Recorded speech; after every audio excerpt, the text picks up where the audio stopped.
It's Wednesday, 6th May 2020, and welcome to the Mass Breathers Morning Show. My name is Kenny D. I'll be with you up until about 10 o'clock. You know, we're going to have a great show today. We're going to be speaking with a couple of people. We're going to be introducing a couple of new segments as well on the show. So I just want you to get on in and share the live. Yep, share the live. Let's get that going. I'm going to share it on my different platforms as well. We're going to be interviewing Senator Colin James today.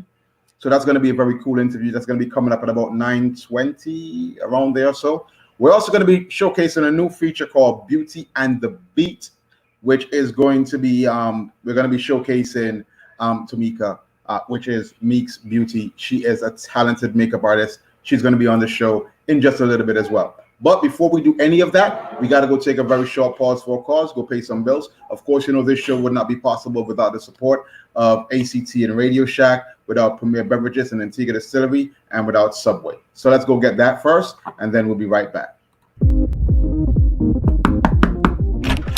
Hey neighbor, what's up?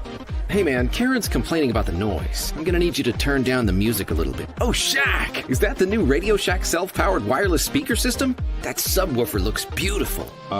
Yeah. And is that the 4-channel mixer with the built-in SD card reader? Yeah, it's pretty... Oh my Shack! You got the battery-operated 12-inch PA speaker as well?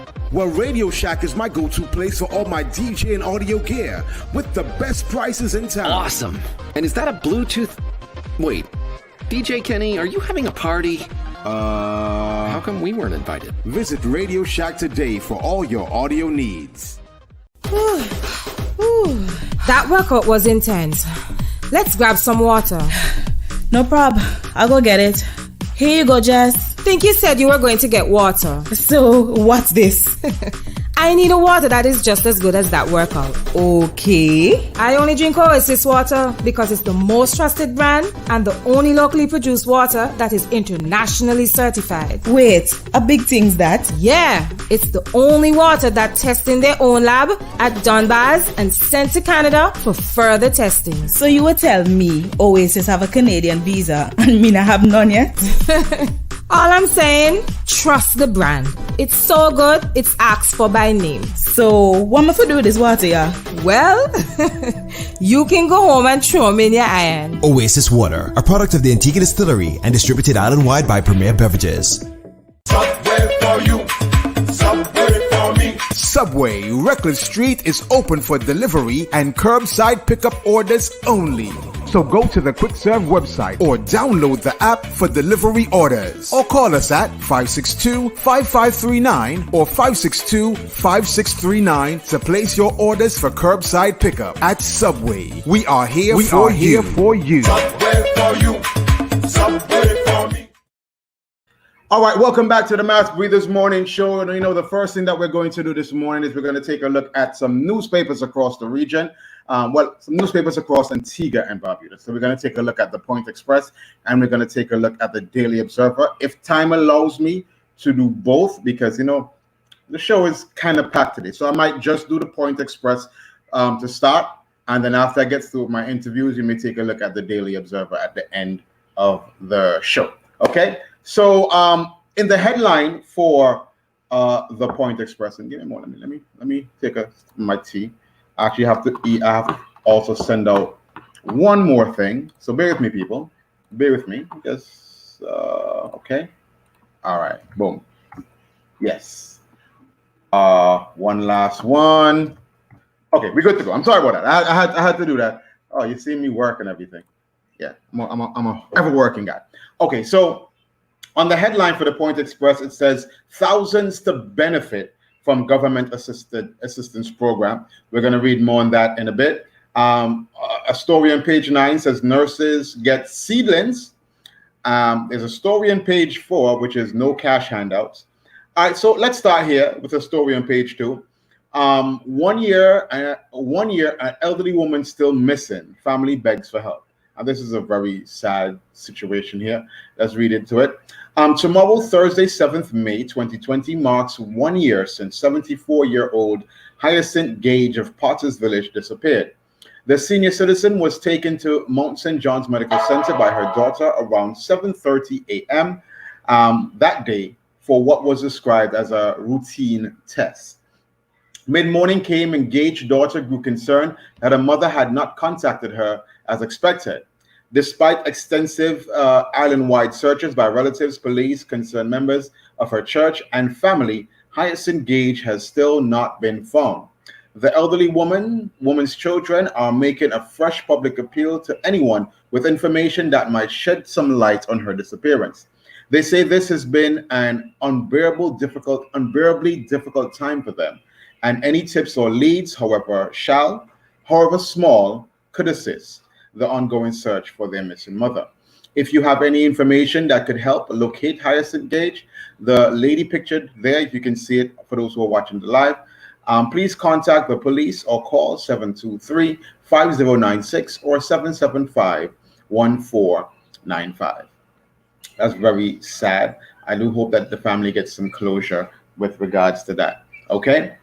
Now, another story here, it says geography will determine cruise tourism revival. The revival of the vital cruise tourism sector in Antigua and Barbuda will depend largely on its geography as the cruise industry worldwide emerges from the shutdown in the wake of the coronavirus pandemic. This is the assessment of General Manager of Global Ports Antigua Limited, Donna Regis Prosper. Last year, GPA signed a management agreement with the Antigua and Barbuda government to manage the cruise ports as well as the Heritage Key Shopping Center. Under the agreement, the company paid off an outstanding loan for the construction of Redcliffe Quay Pier and is financing the construction of the 5th cruise berth near Point Wharf. All right. So if you want more on this story, you can, of course, go to the Point Express newspaper. That's a story in the Point Express. This is a cool story.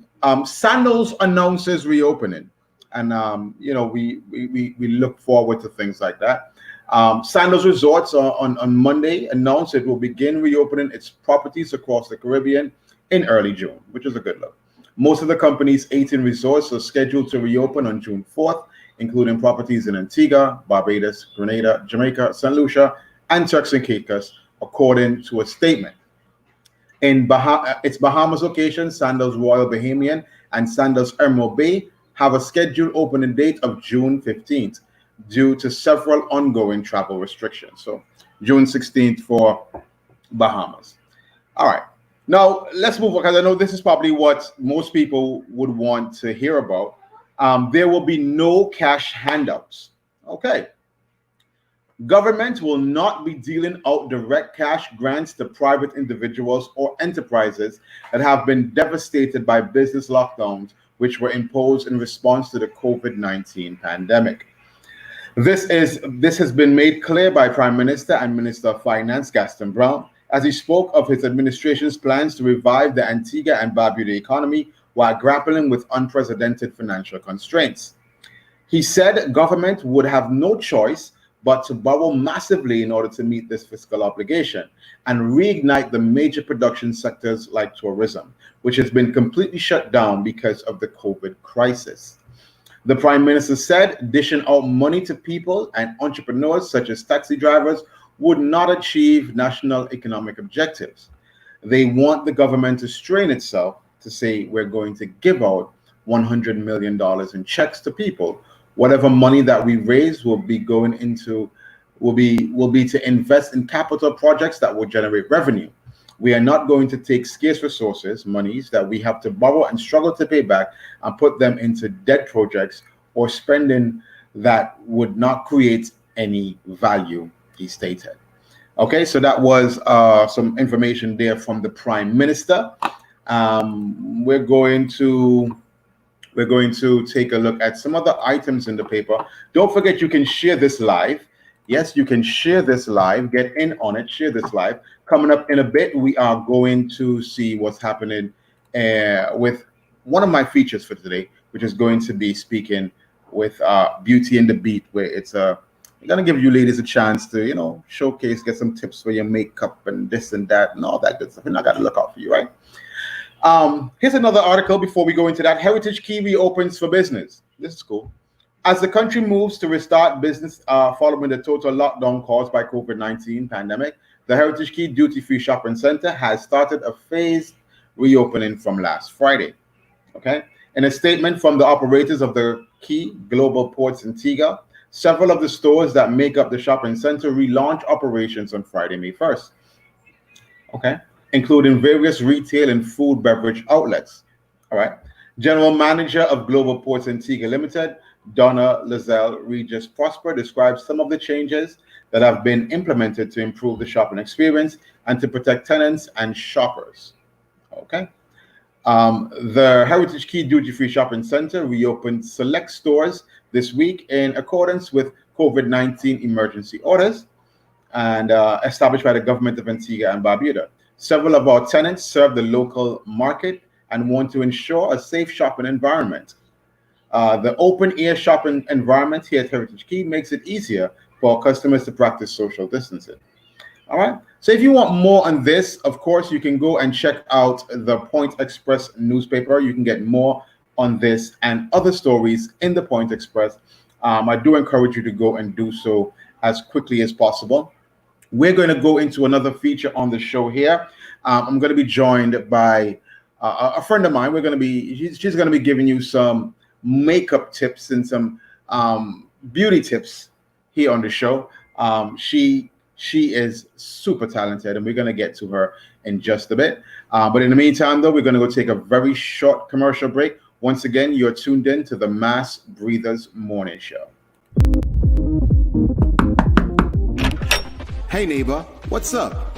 Hey man, Karen's complaining about the noise. I'm gonna need you to turn down the music a little bit. Oh, Shaq! Is that the new Radio Shack self-powered wireless speaker system? That subwoofer looks beautiful. Yeah. And is that the 4-channel mixer with the built-in SD card reader? Yeah, it's pretty... Oh my, Shaq! You got the battery-operated 12-inch PA speaker as well? Well, Radio Shack is my go-to place for all my DJ and audio gear, with the best prices in town. Awesome! And is that a Bluetooth... Wait, DJ Kenny, are you having a party? How come we weren't invited? Visit Radio Shack today for all your audio needs. That workout was intense. Let's grab some water. No prob. I'll go get it. Here you go, Jess. Think you said you were going to get water. So, what's this? I need a water that is just as good as that workout. Okay. I only drink Oasis water because it's the most trusted brand and the only locally produced water that is internationally certified. Wait, a big thing's that? Yeah, it's the only water that tests in their own lab at Dunbar's and sent to Canada for further testing. So you would tell me Oasis have a Canadian visa and me not have none yet? All I'm saying, trust the brand. It's so good, it's asked for by name. So, what am I to do with this water, yeah? Well, you can go home and throw me in your iron. Oasis Water, a product of the Antigua Distillery and distributed island-wide by Premier Beverages. Subway for you, Subway for me. Subway Reckless Street is open for delivery and curbside pickup orders only. So go to the Quick Serve website or download the app for delivery orders. Or call us at 562-5539 or 562-5639 to place your orders for curbside pickup at Subway. We are here for you. Subway for you, Subway for me. Welcome back to the Mass Breathers Morning Show. Of course, you know, yours truly, Kenny D, here in your company. We are going to go to a brand new feature. Today is the first day we're actually doing this feature, and I have a very special guest online with me. The feature is called Beauty and the Beat. Take a look.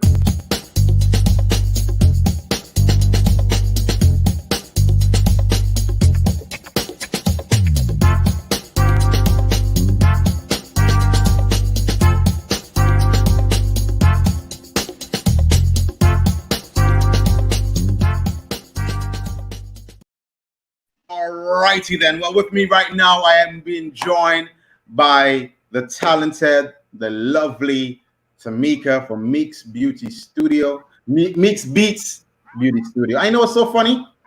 The show is called Beauty and the Beat, and it was called that before you even joined it. And your studio is called Meek Beats, so it makes sense, right? Welcome to the show. How are you doing this morning? Hi, good morning. All right, Hi, so guys. what are you going to be showing us this morning? What's happening? Teach me, educate me in the world of beauty, because gosh, I do need it. Well, I think the most asked about question is how do I do my eyebrows? How do I get my eyebrows done the way the makeup artist would do it for me when I go to them? And I think it's pretty easy. It just basically takes practice. So I want to share a little knowledge into how you can do your own eyebrows at home. The first step that I think you need to do is grow your eyebrows out. That's important. The barbers tend to cut our eyebrows a bit too small, so it makes it a bit difficult for us to know how to handle it on our own. So if you can grow your eyebrows out and maybe get it shred or tweezed or waxed, that will be best for you. The next step is having your equipments and tools. So for me, I like using the ColourPop, and this is their brow pencil. Some people may not be able to get hold of the ColourPop brow pencil. You can go for a basic, cheaper version of a brow pencil. You can get this in the beauty supply store, Beautyrama, or one of the little Chinese shops. If not, and you're more of a pomade girl, you can go for Anastasia Dip Brow, or NYX have some cheaper versions. You can go there as well. So you do a light fill in, light as possible. Keep your hands as light as possible because we don't want the eyebrows to be dark. I tend to see a lot of people who are trying out to do the eyebrows at home. They tend to have it a bit too dark. And when the light hits it, it gives a not so pleasant reaction in the camera. So be very light-handed with your products. And this is why it's important to grow your eyebrows out, because if you have more hair, then you tend to use less product. Okay. So your tools that you're going to need, basically you're going to need 4 tools. So you have your spoolie to comb your brows. And Okay, then so you have hold on, wait, stick a pin. A spoolie to comb the brows, because I'm looking at my eyebrows right now. I'm gonna need my eyebrows combed out. So go ahead. All right. Yes. So you ladies know, you tend to see this and you're like, what is this? What do I do with this? This is called a spoolie. And this is what we use to comb the eyebrows here upward into the position we need it to stay. After combing your brows upwards, if you're going to be using a pomade or a brow gel, you're going to then need a detailed angle brush. And this is what you're going to pick up the product with to apply. Again, please be very light-handed when using your products. After that, we are then going to go into concealing. This is another big important step, because I tend to see girls are using concealers and they have the halo look. We're not trying to go for the halo look. We want the natural look. So you need what exactly is the halo look? Explain to me, a novice that knows nothing. The halo look is where they use a light concealer. So instead of using a concealer that is maybe 1 or 2 shades lighter than your natural skin tone, we're tending to see the 4, 5, all the way up to the 10 shade lighter than your natural skin tone. Okay. And that doesn't look pleasant on camera. Okay. So you need a concealer that is 1 to 2. If you're in a work environment, an office environment, I would say you can go for a concealer that is 1 shade lighter than your natural skin tone when you're doing the lower part of your brows like I did today. So it's not too much, but it still gives you a little light underneath to make your eyebrows stand out and pop. All right. Okay. Understand? I definitely do. So how can people get in contact with you? If somebody wants your services, how can they get in contact? Book me. You can find me on Instagram or Facebook at Mix Beats. And also my business contact, it's 726-7159. So I'm going to repeat that again, 7159. If you'd like to reach me via email, it's Meeka, meekamua@gmail.com. Pretty easy. It definitely is. Thank you so much for joining me. You're going to be back with me next week, Wednesday again. And we're going to be talking about, I'm going to be learning so much about makeup. I can't wait. So we're looking forward to see you again at that time. Okay? Thank you for having me. It's All my right. pleasure. Have a great day. You as well. All right. So that was, let me say thank you there to Tamika, Meeks Beaks Beauty Studio. Thank you so much. Guys, we got to go take a commercial break. I'm going to try to link up with Mr. Senator Colin James for our interview. So stay tuned in. But this feature was Beauty and the Beat.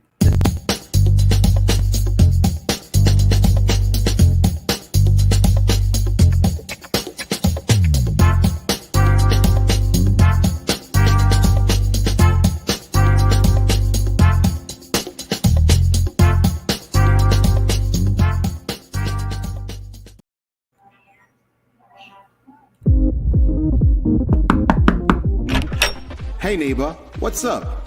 Hey man, Karen's complaining about the noise. I'm gonna need you to turn down the music a little bit. Oh, Shaq! Is that the new Radio Shack self-powered wireless speaker system? That subwoofer looks beautiful. Yeah. And is that the 4-channel mixer with the built-in SD card reader? Yeah, it's pretty... Oh my, Shaq! You got the battery-operated 12-inch PA speaker as well? Well, Radio Shack is my go-to place for all my DJ and audio gear, with the best prices in town. Awesome! And is that a Bluetooth... Wait, DJ Kenny, are you having a party? How come we weren't invited? Visit Radio Shack today for all your audio needs. That workout was intense. Let's grab some water. No prob. I'll go get it.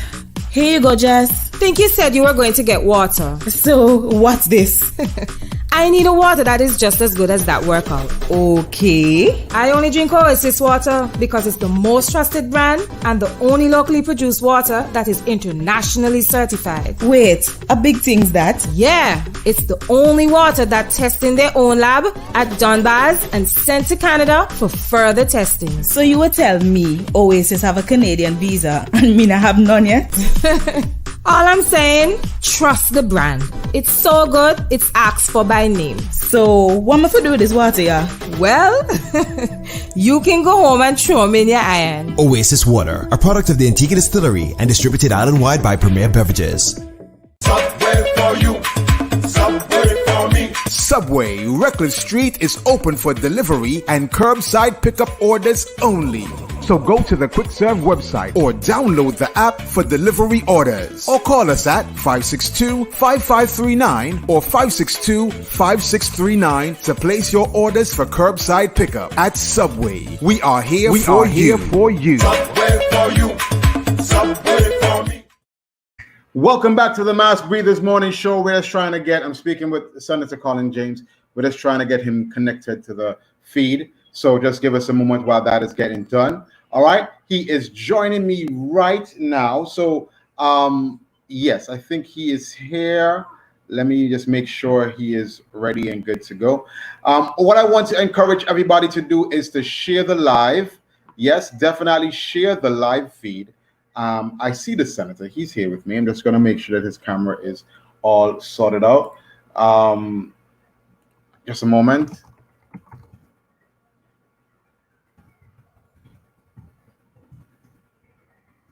Okay, so yes, so we're going to be speaking with Senator Colin James. So I want you, if you're watching right now, please share this live.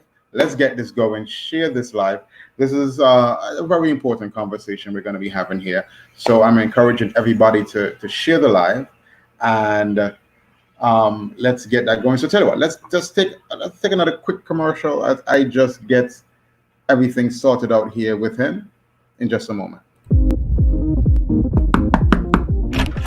Hey neighbor, what's up?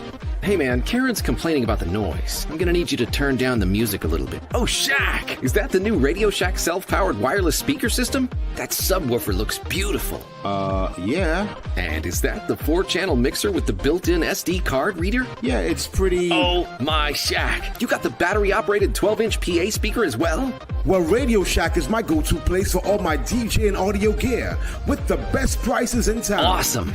And is that a Bluetooth... Wait, DJ Kenny, are you having a party? How come we weren't invited? Visit Radio Shack today for all your audio needs. Definitely, of course, you are tuned into the Mass Breathers Morning Show. I have with me here on the internet, of course, Senator Colin James. Senator, good morning to you. How are you doing this morning? I'm fine, thank you. And yourself, good morning to your listeners, viewers, wherever they may be. Yes, thank you so much for that.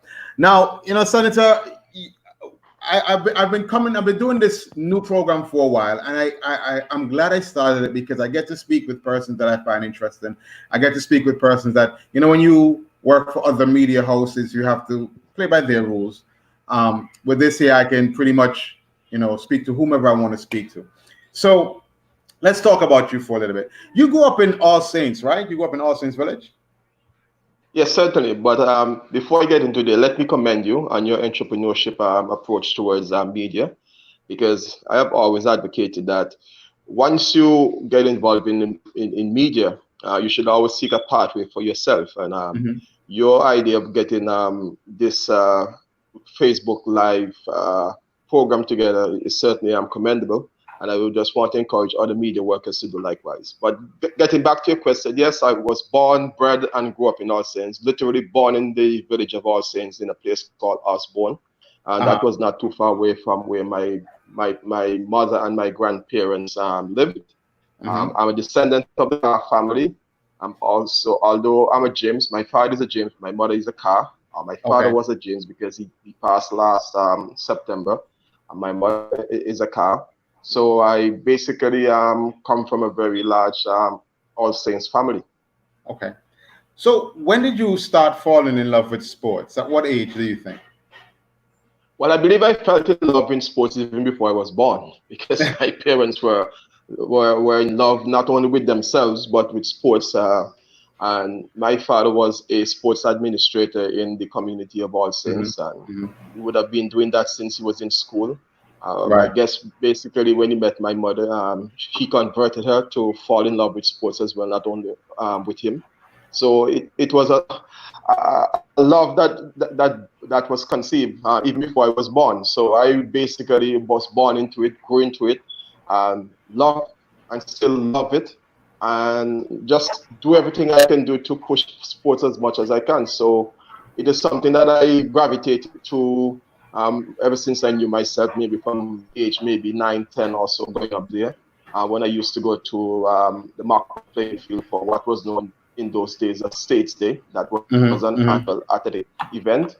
And then from there you got involved in things like cricket, playing softball cricket in your backyard, on your front step, in the road, at the playing fields, the pasture, as we used to call them, football, soccer for those in America, basketball, the sports. So you were pretty much. My father was. Go ahead, finish what you're saying. Now I was saying my father was a fanatic when it comes to cricket history, magazines, books, you name it. Those of you who are wondering who my father was, Alfred James is his name. Everybody knows him as Colo or Postman. He worked at the General Post Office. He worked at the All Saints Post Office. He worked also in Potters and other communities. He also worked at the All Saints and Robinson service stations. So everyone would know this shortly built, stocky gentleman. And he had a lot of friends. So he had a lot of friends, and they subscribed to a lot of cricket magazines in the Caribbean, also in England especially. The Cricketer, the Wisden Almanac comes to mind. Tony Cozier's West Indies Cricket Annual comes to mind, and other cricket paraphernalia. So my dad virtually had every conceivable cricket piece of material at his home, and you couldn't get into a discussion with him without first reading what the magazines were saying, or what the BBC Sports News, or what the local sports news beats, DK Radio, ABS Radio, or even Radio Antilles. Mm-hmm. You just had to be part of the information before you got into a discussion.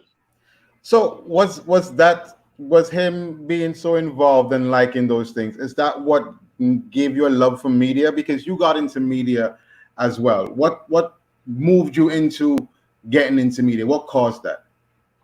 Well, it was that was the genesis of it. There's no doubt that his influence from the home had a great appeal on me. He was very much converted to the BBC style of broadcasting, so I followed that very, very closely.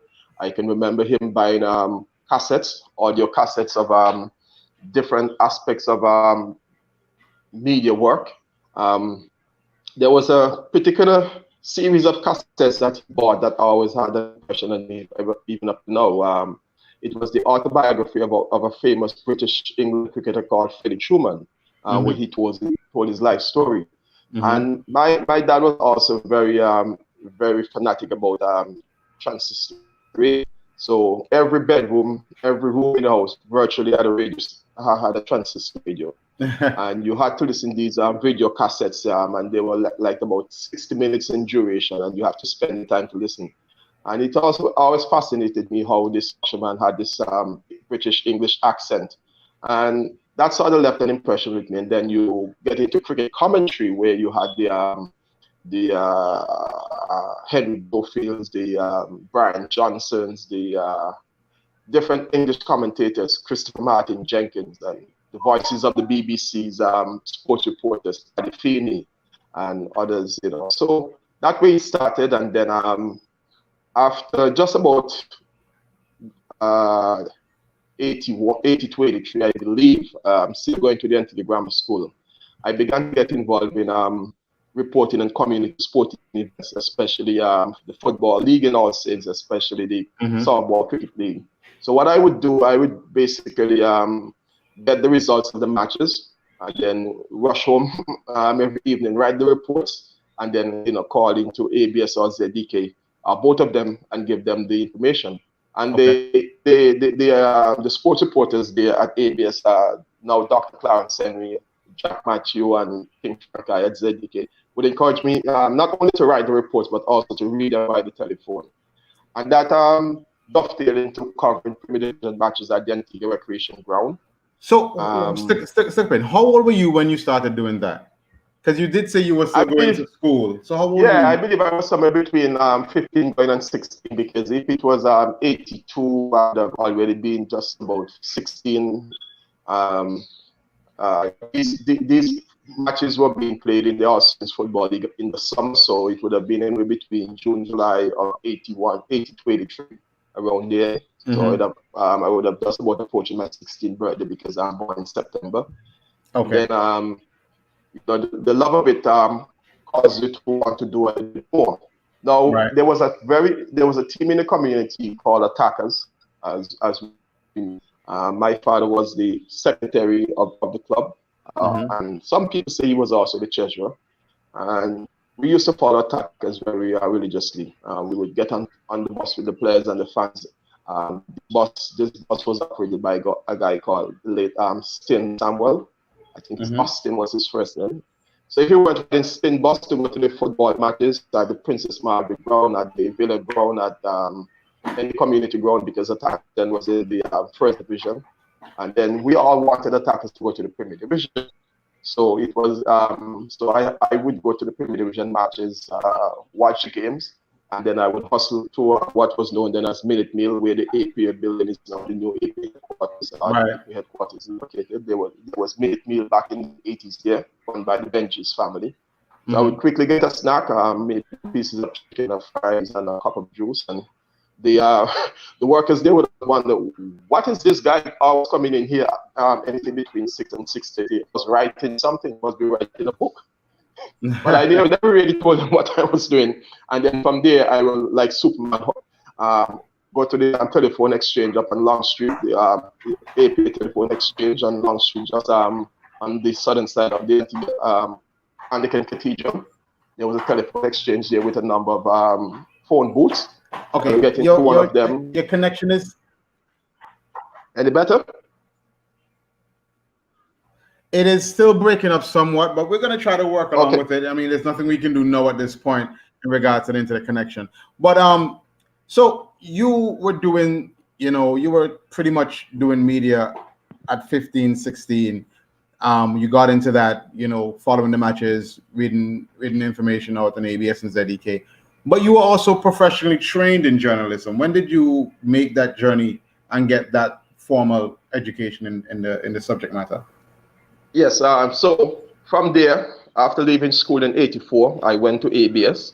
I accepted the offer of a job, having applied for it, and then we went on an intensive 2 weeks training program. This was organized by UNESCO, United Nations Educational and Scientific Cultural Organization, and they employed an experienced regional broadcaster by the name of Dick Henderson from Guyana, but was working with UNESCO.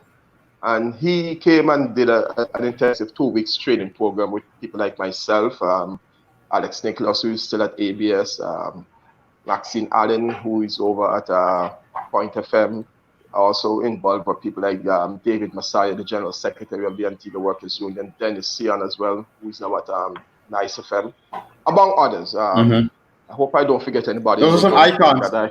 Yes, you're calling some icons. I'm not too certain if Jack Matthew was involved, but he could have been involved. So the late Raymond O'Keefe was there too, among others. So from there, things began to happen. From at about sometime between 86, 87, I believe.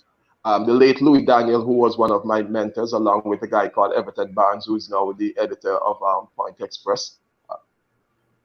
Louis Daniel was going up to Canada to study, and he was the Antigua correspondent for the Caribbean news agency, CANA, as everybody knew it then, now the Caribbean Media Corporation. And he met me. I remember these things so vividly, so I have to refer to them. I remember I was going down to the Antigua Workers Union headquarters down at Newgate Street, and I was taking an article to them for a newspaper they had then. I think it was called The Trumpet, because they asked me to write some articles. At that time, I wasn't at ABS. I was at the Employers Federation, the Antigua Employers Federation, doing industrial relations. And I don't know how Louis saw me. I don't know how I saw him, but we managed to have a conversation, and he reached out to me and said, "Look, I'm going away to study next week, and I need somebody to sit in for me to write for CANA." And I was like, he has to be joking. Now, secretly, he didn't know that my ambition was to work for CANA, because I always wanted to move from one stage of my development to another. And he had what was known then as a Tandy. We call them laptops now. So this was the first version of a laptop before the internet was what it is. And so he said, "Look, I know you can do it. I'll just show you how to use the Tandy. And all you have to do is to give them at least one story a day, and that would be okay." And without even asking another question, he gave me the Tandy. He told me, "Go home, get used to it, and then come back and I will show you." Now, when you with the Tandy, now you have to have not necessarily a dedicated overseas line, but you have to have an overseas line so you can connect with the interface back in Barbados, where CANA was located. And you will have to dial up a number, and then you wait for the connection, and then when you get connected, you have to go and search for the story. You gave it a name or slug, as they called it, and then you have to send it. So being exposed to CANA now exposed me to other training opportunities. So there were a number of different workshops, seminars, training courses that CANA would conduct with the assistance of regional and international agencies. So that opened up my horizon a bit more. And then CANA got into radio. So there was a 50 minutes news package from CANA. So you had to send reports to CANA Radio, as it was called then. And CANA had a business magazine called CANA Business. You had to learn how to write news articles of a business nature. So there was where things began to take off in a very positive way. and it opened up the opportunity for me to go into freelance journalism. Okay, so let's talk about that. And you going into freelance journalism. What are some of the other career paths you took up? What are some of the other maybe media companies you may have done some work with? Okay, before I get to the media companies, and I hope I don't forget to, let me get to it right away. So from Ghana, I was exposed to a regional newspaper called the EC News, basically the Eastern Caribbean News, but called EC News. It was edited by a gentleman called Mr. Hardin from Barbados. Now, the EC News was like a sister newspaper to the Nation newspaper in Barbados. They wanted to give it an Eastern Caribbean feel, so they developed this sister newspaper. Back in the 80s up to the early 1990s, or even the mid-1990s, Antigua and Barbuda was very topical when it came to news and sports because of the sort of sports, the great sportsmen in terms of cricket and netball and basketball, even sportswomen, netball we produce. And in terms of the country's economy booming at that time, you know, very politically, socially, and economically, Antigua was very topical. So Antigua, Grenada, St. Kitts and Nevis, St. Lucia, Dominica, St. Vincent as well. And I was the Antigua correspondent for the EC News. So that exposed me to the Nation newspaper. And I was exposed to the Nation newspaper back in, even in 85, when I went to Barbados to cover the Crafty Games back in 1985 as a young, 18-year-old at that time, I believe. And I want to compliment the Barry Stevens, who still lives in North Street, for giving me that opportunity, my first ever overseas tour as a journalist. So, you know, and he was the general manager then at ABS, and he always likened to me in terms of, you know, my writing style and my ability to get news and, you know, those sort of things. And so from the Nation and the EC News, there was opportunities to work for other regional newspapers like the Jamaica Observer, the Jamaica Gleaner.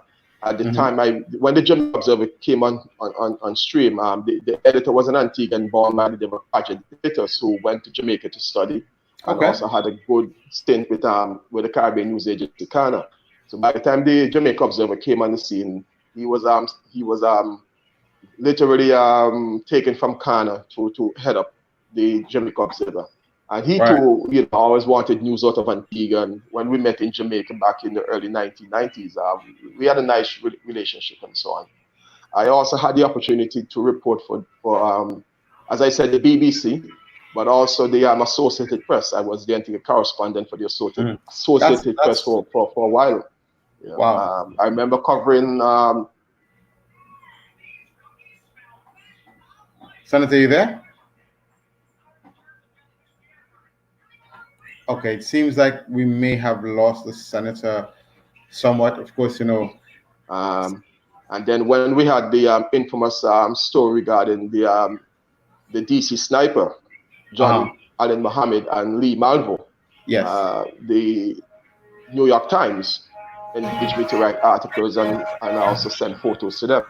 So I hope I covered maybe all the bases with international and regional media houses. I also did some work for the Daily Mail in London. Oh, wow. Daily Mail UK. Okay, guys, we do apologize. You see that we may have lost the senator there. You know, the internet connection is not so much so the best. And it seems like it may have been that so on his end. You know, I made a rant about internet connections before. I guess I have to rant again. All right, so Senator, can you hear me? Yeah, I'm back with you. We sort of got a little bit cut off a while ago, but I'm back. Yeah. Okay. So let me ask. But in between working as a media in the media, I always found it necessary to, you know, do career advancement in terms of development. So as I said, I was doing industrial relations at Antigua Employees Federation between 86 and 92, I believe, before I went fully into freelance work. I also did a stint at the Antigua Brewery in sales and marketing. And I also did some work in terms of sales and management at a company called AJ Distributors, a local company specializing in detergents and other cleaning agents. And also too, I would have done other bits and pieces regarding management, sales, marketing with other companies in Antigua and Barbuda. So let me ask you a question, because, you know, I'm going to tell you where I started hearing about you from. And it was with your work in the community. All right. When did that start happening? Well, that happened as a matter of, I wouldn't put it down to just chance. Okay, so we have the All Saints Community Football League, and simultaneously with that, we had the All Saints Drama Group, known as ASDRA. AS for All Saints, D for Drama, DRA for Drama, and G for Group, ASDRA. So I remember going to watch a production by ASDRA, maybe age 14, 15, around there. It was around Christmas time. And I really liked what I saw in terms of the production, and I always wanted to get involved in something like that. So I volunteered to join that group. And at the same time, too, the All Saints Football League was also in operation and still is. And I remember going to a meeting to represent Bassa Football Club. Right. That was before Bassa entered the Antigua Football Association program. And while I was there representing Bassa, the organizer of the league at that time, a gentleman by the name of Uriah Caleb, he was a referee as well. He said he wanted some help from somebody from the teams to help organize the league, because it was a lot of work and he was getting old and he wanted somebody young to become part of it. And instinctively, I put up my hand to volunteer, and the rest is history, they would say. Okay.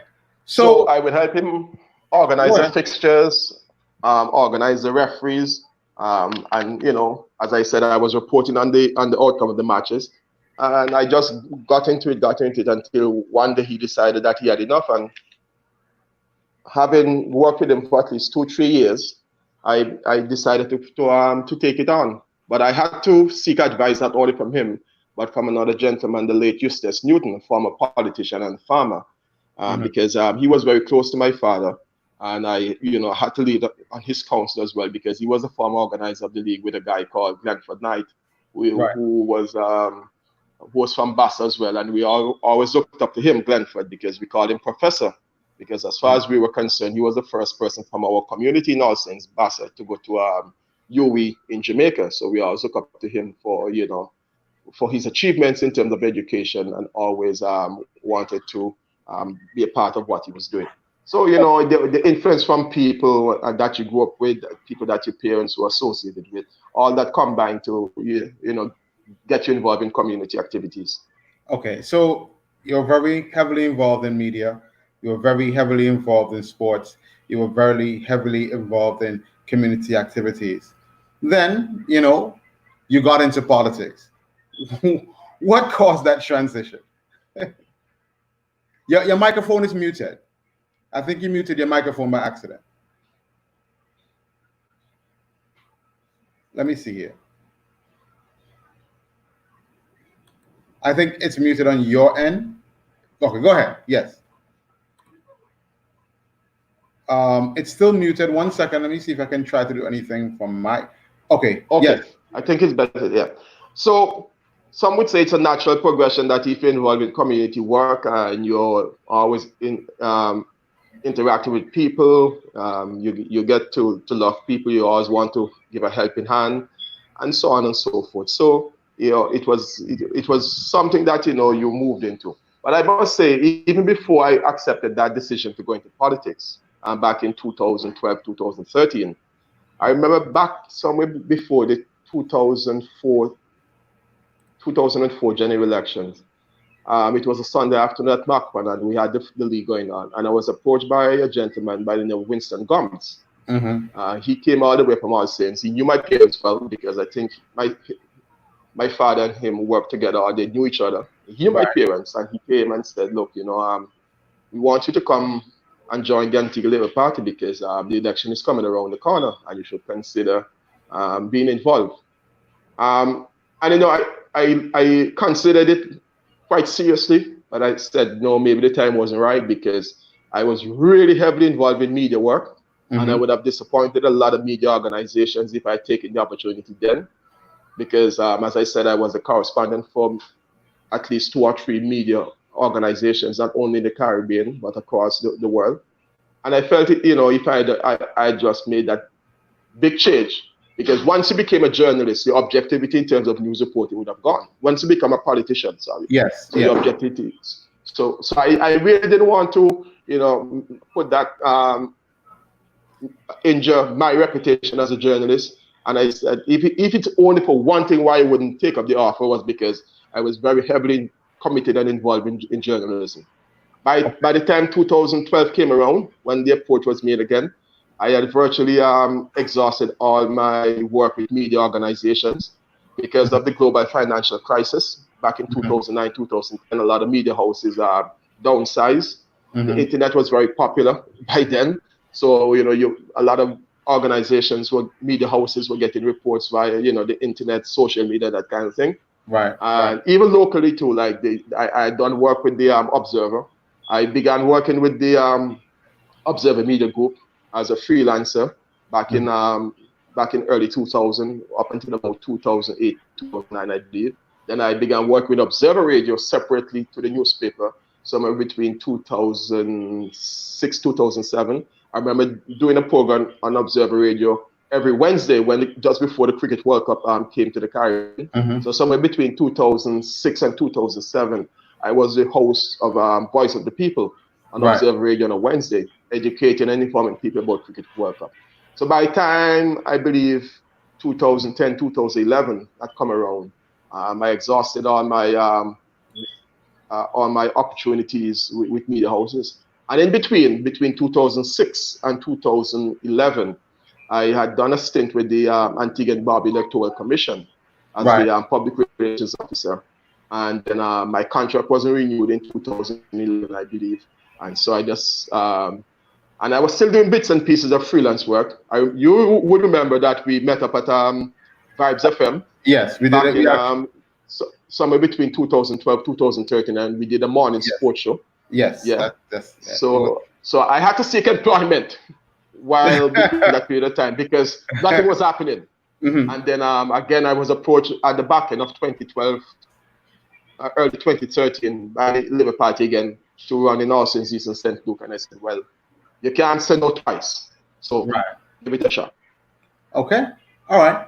Now we're just about running out of time in regards to the program this morning, but I just want to get a couple of things from you before you go. What are your future plans, if any? Yeah. Okay. So before I get to that, I just want to make sure before we end, I say hello to some family members of mine who should be listening in New York, or other places in the United States, as well as England as well, and those in Antigua. Why I had to say that is because with that sort of support you get from your family, your extended family, especially from overseas as well, and even in England, where I remember that my uncle, Uncle Edwin, his wife, and Hyacinth, and their children, they used to assist me a lot in terms of getting English magazines, especially football magazines, which gave me a broader perspective in terms of not only organizing football, but also from a coaching and also a business point of view. And also, in terms of the US, my aunts and uncles who are in the United States, and they would normally support us back home in terms of any initiatives that we are doing. Okay, so future plans. Well, with the advent of COVID-19, there was a talk about getting into backyard farming, backyard gardening. I'm now doing a bit of that. I've allocated a space where I live for that. I'm now farming and growing things like butternut, sweet pepper, tomatoes, cucumbers, sugar cane, side and thyme, and different plants that I would have received through the initiative of the government and also the Farmers Forum. I want to say a big thank you to Marvin Joseph and his Farmers Forum organization for giving me a number of seedlings, and others who have assisted, like my good friend Avery Ransmith, others who have come forward, bankers, and my son Kanaya, my wife Shane, also another son of mine, Nama. You might know him because he calls himself DJ Vibes. The entire family who would have come. My brother-in-law, Smokey, Bob as we call him. So that I have taken a liking to. I had done a little bit of backyard farming very on an ad hoc basis, but, just putting a few maybe seedlings in the earth and hope that they will grow. But I've now taken it on a more serious basis. I want to also do a little bit of animal husbandry because I think there's a market for that, and I'm negotiating to get some animals to move into that as well. But so far, it's going okay. I like the idea of getting up early in the morning between by 5:30 to go out and make sure that the plants are watered. Taking care of them, and in the evening, anything from 5:36, going and do it along with my wife and my sons as well, and the neighbors who have come to assist it. So, with regards to COVID-19, as you spoke about, and, besides getting into the farming and everything, how have you and your family been coping with COVID-19 and this whole lockdown and isolation that we've been going through? How have things been with you and your family during that time? Well, it has been challenging from the point of view of maybe going out and moving around. But what is good about it is that my wife is a teacher. She had spent at least 30 years at the Alston Secondary School before she moved to the Francis King High School about 2 years ago. So she has had to be doing online tutoring, which keeps her occupied and busy. Sometimes even up until 5, 6, she's still at the computer, making sure that students are sending in their work and the lesson plans are going out and that kind of thing. Mm-hmm. And once or twice she would ask me to assist in any way possible. So that has kept us active. I have found the time now to go back into writing some articles for the 2 daily newspapers, which sometimes I look at myself and say, so why you didn't continue all the time? But like I said, when it comes to the whole politics side of things, not that I've given up politics. Once you begin to write articles, people will look at it, with a slant. But these articles are about opinion pieces. I penned an article on the late Eddie Mello and my former mentor, Timothy Payne, who was with me at the Nation newspaper, which I should have mentioned, along with Barry Stevens. And I've written other articles as well, and so on. So COVID has brought me back to my roots in terms of journalism, and it has also opened up an opportunity for me to look at backyard farming as a business, to become maybe an entrepreneur in terms of farming. And I believe I can make a good fist of it, and I'm looking forward to working as seriously as I can to make it a business. And there might be other opportunities around the corner. You never know. And I just hope that I can use the backyard to not only make it a business for myself, but assist others who might need 1 or 2 of their produce from time to time. Okay, now before I want to ask you maybe 1 or 2 more questions before we close off the show. You are also the representative for the All Saints Eastern St. Luke community for the Antigua Labour Party. What are some projects and programs that you've implemented, or anything that you want to do to assist constituents who are, experiencing some hardship, going through some hard times with regards to COVID-19 and this whole lockdown? What is happening there? Yeah, well, I'm glad you asked that question, because since 2015, after the 2014 general elections, I started a program where I would have reached out to a number of students in terms of looking at the top performers, where we gave them things like tablets, smartphones, and also an opportunity to study app development.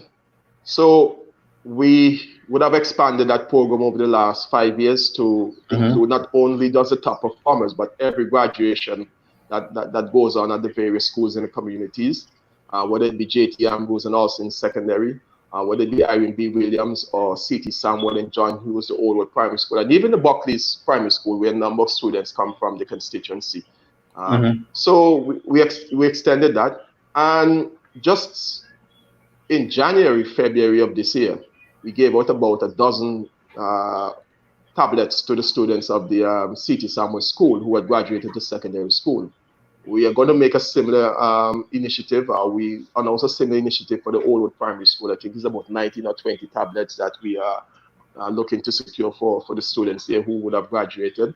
And now COVID has hit us blinds on the blind side.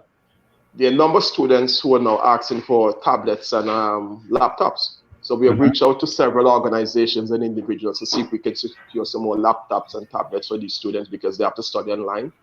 We hope that we'll get the support from these companies and individuals so we can have them ready as soon as possible for the students so they can have the benefit of going online. The organization I refer to is called the Helping Hand Foundation. And also we have a component called the Helping Hand Futures, which is a group of young people who would have finished school who we utilize to assist us in doing our community outreach programs, where they'd be organizing different social events, which we can't do now because of the COVID situation. But we tend to have them now assist us in a food package drive. Separate and apart from what the Antigua Barbuda Labour Party is doing in terms of giving out food packages every other week for the constituents. The Helping Hand Foundation has an initiative where almost on a daily basis, we give out about 12 food packages to those who really need it. So we have supplemented the Antigua Barbuda Labour Party program with our own food packages distribution. So as soon as we finish, I would have finished this interview, it's on the phone following up on a number of donors and organizations who we have tapped into to assist us with our food package drive. All right. Well, is there anything else you want your constituents to know before we close off the interview? Is there anything else that you want to we had started some monthly town hall meetings in January, February. The one in March for Old was cancelled because that came around the same time COVID was, the lockdown was announced for COVID. So we couldn't have mass gathering. So we're going to resume those town hall meetings online. And I would be seeking your assistance in making sure we can do that. We were thinking about doing one this week, but we want to make sure that we have everything in place. So maybe from next Tuesday from 4:30 until 7. That's what 2.5 hours, an hour and a half. Yes. We'll have our town hall meeting. It will give the constituents a chance to interact with me on social media, and also we'll bring in a few experts and individuals to keep on talking to them. Because one of the things that we have to do is to turn the challenge that COVID-19 has caused us. We have to turn that challenge into an opportunity. We have to think outside the box, and we have to create opportunities in terms of employment, entrepreneurship for the people of the constituency. So those who have been laid off or those who weren't working at the time will have an opportunity to earn a living. Okay. Well, Senator, I want to say thank you for joining me here today. It was indeed a pleasure having you. And we're looking forward to all the things you have happening and going to happen in the future. And we wish you all the best with the farming. Thank you very much. And one of these days, you should come over. I live in Buckley's, just between Page Pond Country and the pond. So come up, see what we're doing, and maybe we can even have some pictures some photos by the next time we go live to show the viewers. All right, sounds good. All right, thank you so much once again, folks. Of course, we were speaking there with Senator Colin James. I did want to go through a couple of things in the paper. I know we're out of time in a sense. I did say the show is going to be an hour. It's now been an hour and 4 minutes, but I'm my show, so I can go a little overtime if I want to, right? Okay. So I want you to share the live. I want to share a couple of other stories. There's a story in the Daily Observer that I think I want to put out there because it's very important. And there is another story I want to touch on in the Point Express. Now I'm gonna give you something. I'll give you a story before I get into this next subject matter that I want to talk about here. I've been involved in media and broadcasting for almost all my adult life. I actually got into media at about 15, 16. I was still in school at the time, and I was a part of a teen talk show called Teen Talk. So that's how I got my start in media, and then it progressed to other things.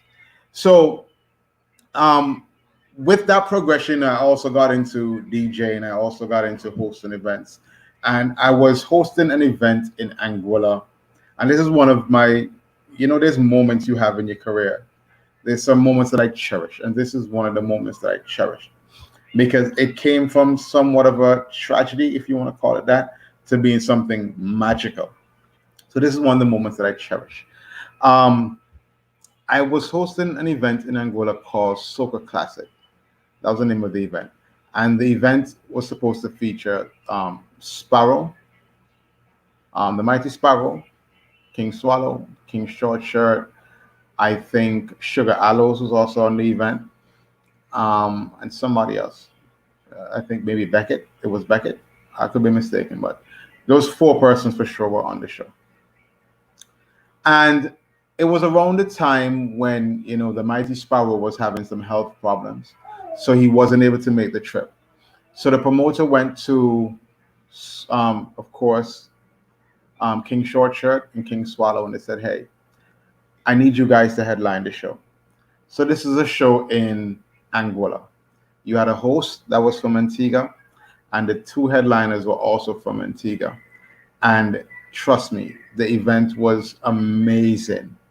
I don't think anybody, even though people would have wanted to hear the Mighty Sparrow because he's a legend, but I don't think anybody was upset with the performance they got from these 2 guys. These 2 guys put on a show. So I said all that because, you know, we've heard some concerns about King Swallow's health in the past. I remember he had a situation where he was in the hospital in the US.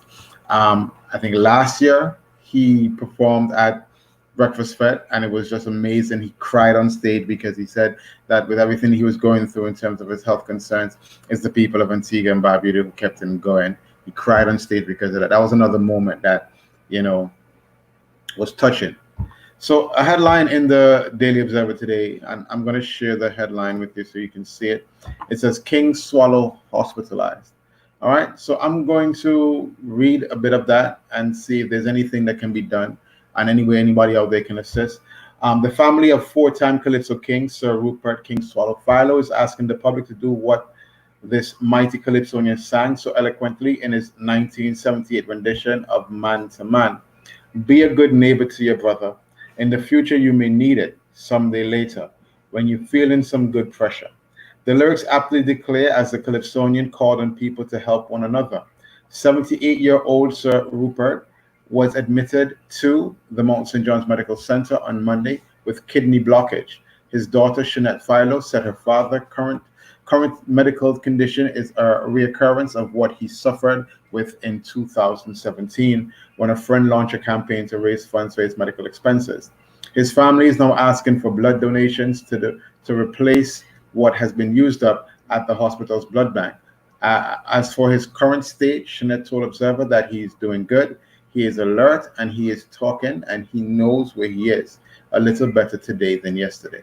So I want to encourage everybody out there, please go and make a donation of blood if you can.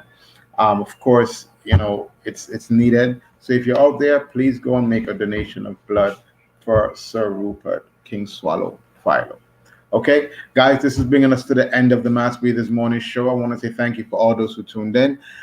It was a pleasure, as always, being on this show with you. Tomorrow, we're going to have another great guest, and I'm going to try to be getting guests from across the region and speaking to persons who I find interesting. We're also going to be featuring OJ, Body by OJ. She's going to be on the show tomorrow, and she's going to give you a quick little workout routine to get the blood pumping in this isolation time. So look out for that tomorrow as well. So until next time, people, peace and love. You know, it's all about the Mass Breathers Morning Show. My name is Kenny D, and I'm out.